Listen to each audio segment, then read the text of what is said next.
I the antagonist for telling my mom that if they move back to Greece, I won't follow? For context, my family and I have been living in America for 10 years, which, according to my mother, is longer than they expected to be here.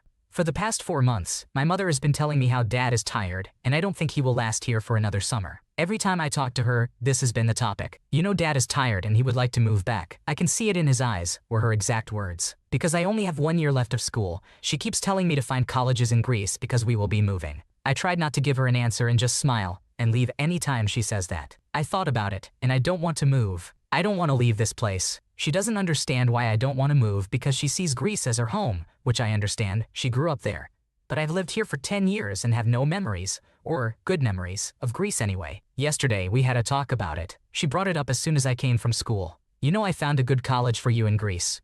It's very close to home, and gave me directions of how to get there, as if I knew the streets. I didn't say anything and tried to eat my food. You know, dad is tired and I don't think he can do this any longer, she continued. Look, we can stay until you finish school, and then you can go to college in Greece, she continued. You need to think reasonably, plus it's going to be an American college. You don't even need to know Greek. I got tired and finally told her, I don't want to go back. I would like to stay here instead. She got angry and started screaming. You understand that dad can't keep working like this. He is getting tired. I told her okay, and that I still want to stay here. She told me I can't support myself because I don't have a job, and I told her I'm going to get a job this summer. She paused for a moment and started telling me how it's not like I'm going to lose anything. I don't even have friends and don't go outside, so why would I want to stay here? I screamed back at her and told her, I'm not telling you to stay here.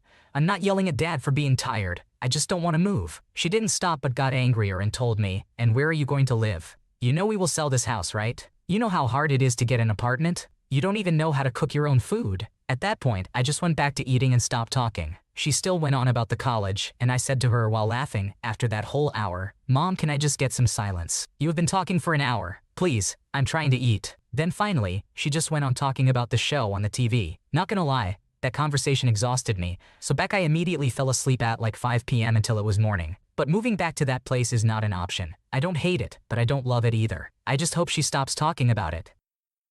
It sounds like you're in a tough spot with your mom's strong push to move back, but it's completely valid for you to want to stay where you've built your life for the past 10 years. Your feelings matter, and it's important to have open communication with your family about your preferences for the future without feeling pressured to make a decision you're not comfortable with. Am I the antagonist for offering to pay my fiancé to be a stay-at-home parent and student? My 29-year-old male, fiancé, 24-year-old female, and I recently became engaged. My fiancé has had custody of her youngest 2 siblings, 10-year-old male and 7-year-old female, for the last 3 years, and it appears that we will be officially adopting them after we are married. We have been discussing our future together extensively, and have specifically talked about her returning to school at some point. Currently, she works 30 hours a week at a job she doesn't enjoy, which only pays slightly above the minimum wage. I have recently started a new job and will be making slightly above $110,000 a year after taxes. Additionally, I have significant savings and purchased my first home a year ago. I am currently in a very comfortable financial position. I have assured my fiancé that if she does not want to continue working,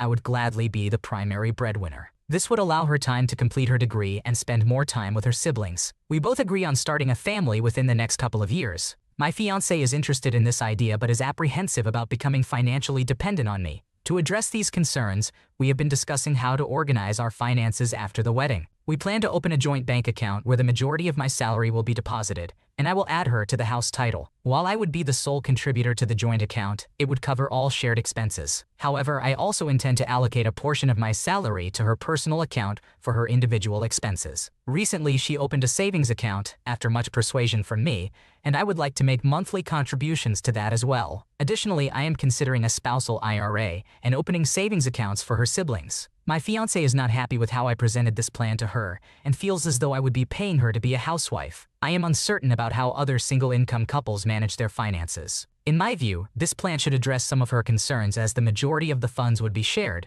She would have separate funds for personal use, and she would have her own savings in case of a separation. A few of her friends have suggested that my financial contributions to her accounts imply ownership over her. These comments have caused her to question my intentions, and she now perceives this strategy as controlling, despite my efforts to the contrary. Am I overlooking something here? Am I being unreasonable, or is this just a complex situation to navigate in today's world?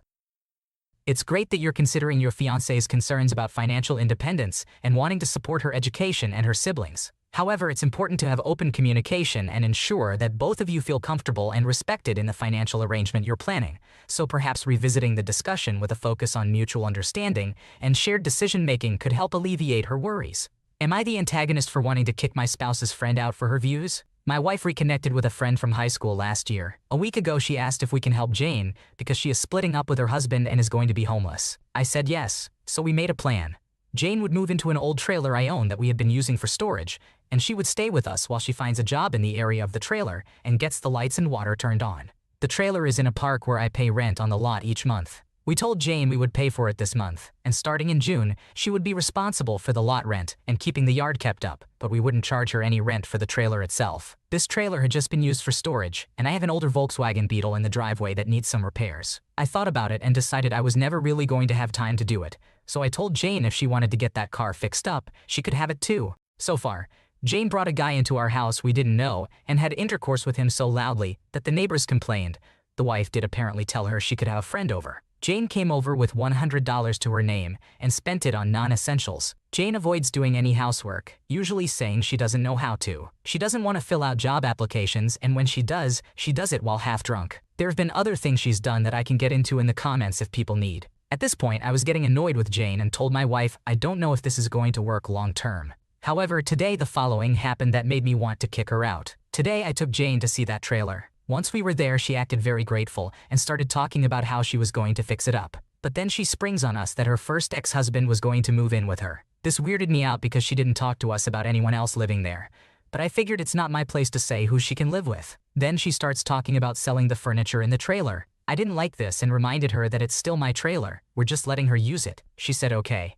But then she started talking about selling the Volkswagen Beetle. I may be the asshole for not liking that because I did say she can have it if she wants, but I don't like the idea of giving it to her just to sell. On the way back to the apartment, she starts talking about the issue with black people and the LGBTQ community. My wife and I are very liberal, and I did not like this at all. I told her, keep talking like that and I'm pulling the car over and dropping you off. This was the straw that made me really want to kick her out. My wife reminded me that the trailer is a bigger headache for us empty because we have to deal with the lawn and lot rent. So even though I don't like Jane, it's better to have her in there because it means more time and money for us. Let me have it, Reddit. I kept hitting the character limit, so I'll answer any follow-up or context questions as I see them.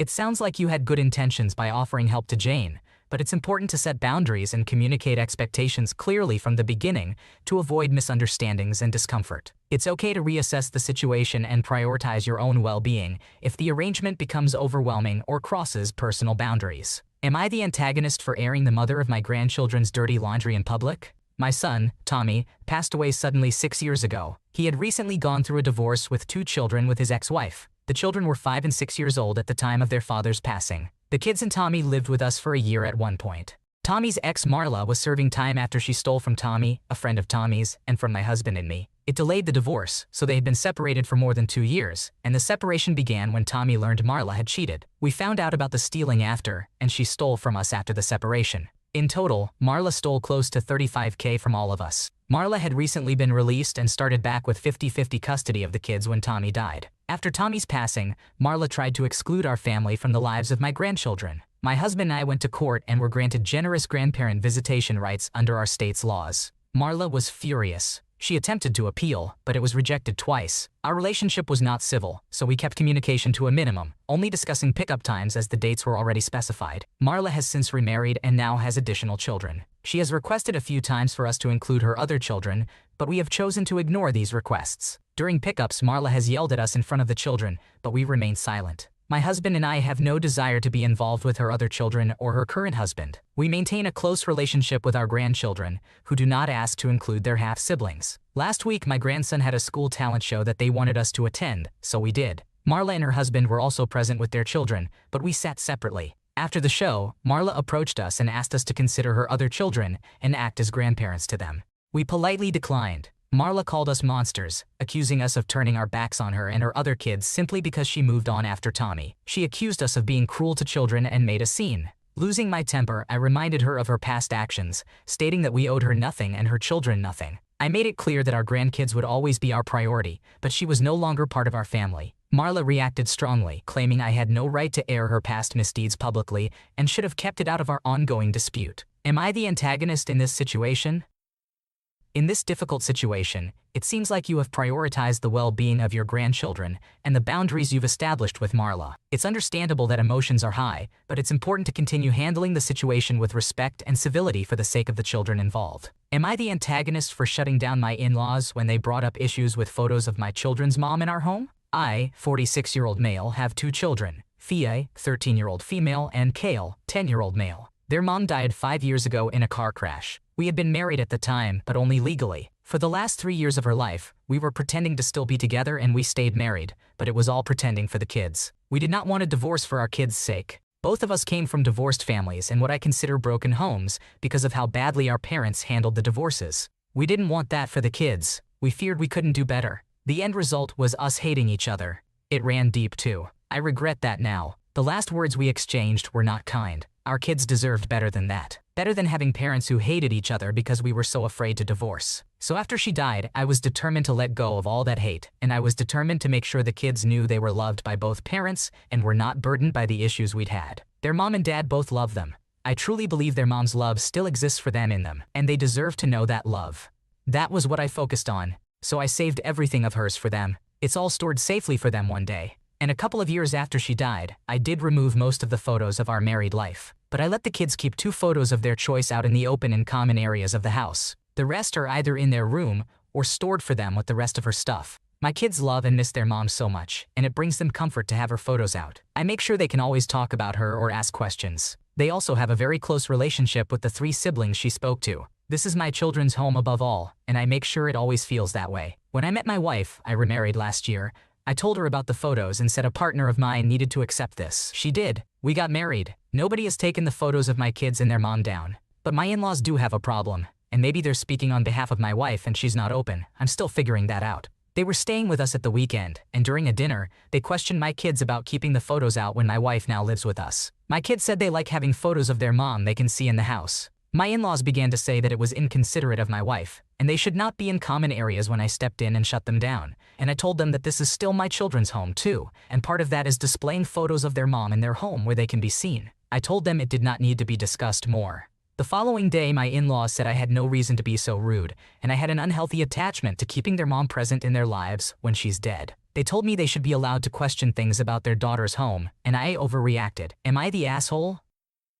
It's clear that you have made a thoughtful and compassionate effort to create a loving and inclusive environment for your children, honoring their relationship with their late mother. Your in-laws' comments seem to overlook the emotional significance of those photos to your kids and the importance of respecting their connection to their mom. In this situation, prioritizing your children's emotional well-being and memories is commendable, and it's understandable that you stood up for that. Am I the antagonist for telling my spouse that their gift for their child won't be received the way they want it to be? My husband Rich and I have been married for 15 years. We have 2 children together, ages 13 and 11. Rich has 2 children from his marriage to his late wife, Aita. My stepchildren are 24 and 23. My stepson is the oldest, and my stepdaughter is the youngest. When Rich first found out he was going to be a father, he started a scrapbook for his son that had photos, written memories, and little mementos added in, which he continued throughout the next 25 years. He did the same for his other 3 children as well. This book documents everything from fun memories to sweet and heartfelt ones, to even some more heartbreaking ones, like the loss of May. My husband has decided the scrapbook will be his gift to his son for his 25th birthday. He included all sorts of family photos and moments in this scrapbook, including since we got married and had our kids.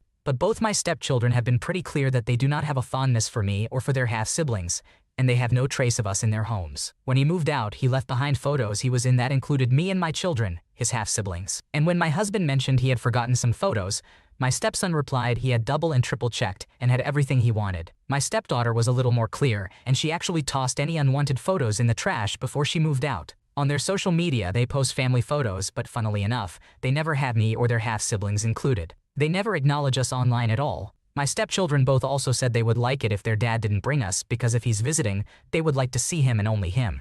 My husband brushed off that comment by saying he could stop by on his own too, but they'd never see the rest of us if we didn't visit. I'll say right here I was not an affair partner, nor did I ever expect the kids to forget about their mom or replace her with me, nor did I expect my husband to. I did not push myself on them. The kids never spoke out against us getting married or brought any issues to me or my husband about us, and we did talk to them. It really only became apparent after they became adults. So when my husband brought up that he was going to gift the scrapbook to his son for his 25th birthday, I asked him if he was sure, and he was like, why not? His son would love it. And he couldn't wait for us all to go through it together. I told him I wasn't so sure he'd love all of it given his refusal to have photos of me or the kids in his home. He told me it's not like he could remove them. I didn't comment. He asked me what I expected and then asked if I thought he'd rip those pages out or something. I said yes. He asked why I was being so negative, and I told him that given the last several years, I really didn't think the gift would be received the way he's expecting. My husband told me my negativity was too much, and he was unhappy with me thinking of his kids like that. Am I the antagonist here? It sounds like you've been respectful of the boundaries set by your stepchildren and have considered their feelings throughout this situation. However, it's important to communicate openly with your husband about your concerns regarding their potential reaction to the scrapbook gift, as it seems like there may be underlying issues that need to be addressed to avoid any potential hurt feelings or misunderstandings in the future. Thanks for watching. When you subscribe, make sure to hit the bell to turn on notifications so you never miss a video. To finish listening to all the stories, check out the playlist in the description.